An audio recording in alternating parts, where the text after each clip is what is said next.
it is a requirement that two individual points must be available for one point to exist at all. And this is the purpose of the bird. Chapter 7. Getting to know the bird. Your relationship with the bird is complex, as all relationships are. Nevertheless, you must learn to understand this relationship to understand yourself. Everyone's bird is unique, as every one of you is unique. But everyone's bird has one thing in common. It will respond from a place of fear. Its only reason for existing is to convince you that you are unloved. As I have already said, it is a fearful creature, and although sometimes it may behave as though it knows everything and has all of the answers, it does not. It only knows how to be fearful. Its very essence is that of fear. Its energy is wholly and completely fear-based. So why is the bird so frightened? I hope by now that you have grasped the concept that I am talking about the aspect of your soul often referred to as the ego. The ego is not a term that I will be using in this book, as the word itself can give rise to various detrimental emotions, none of which will be helpful. The word ego in itself gets the ego's back up, and this is not something we're looking to achieve. However, you must understand that this aspect of your soul has existed since the beginning, since the point at which your soul began its journey as a fragment of source energy.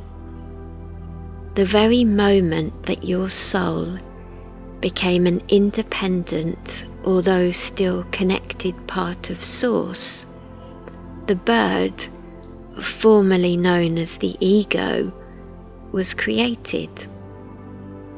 The point of this creation was to offer polarity.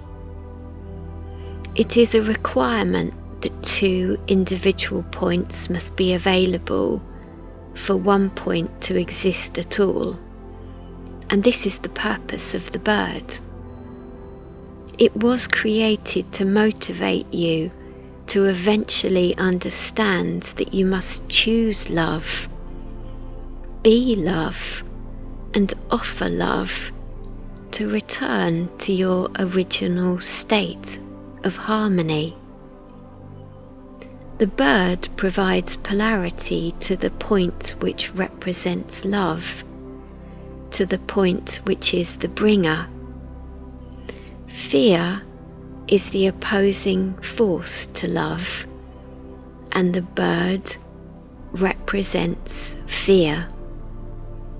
It has to express fear, as there is no other opposite force.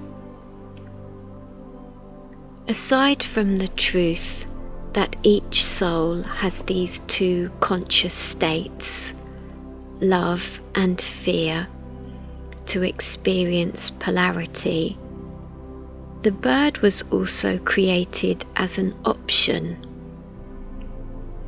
It was made for free will to be available to you. Free will must consist of all that is and all that is not. Free will must span all of existence as a point at which choice can be made. This is how you learn This is how your soul will evolve.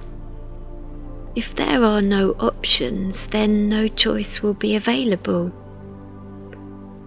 But the options of choice fall within the remit of two opposite types of conscious energy. And these two contrasting types of energy are love and fear. When discussing fear, I'm not talking about the emotion available when facing an intruder in your home, or the emotion you feel just as your car crashes into a tree. I'm talking about a more profound sense, a feeling which appears not to have a cause attached to it, although it does. It is an innate feeling, the fear encapsulated within the bird's very being. This is its natural state, and its single motivation is to offer you the fear that you are not loved.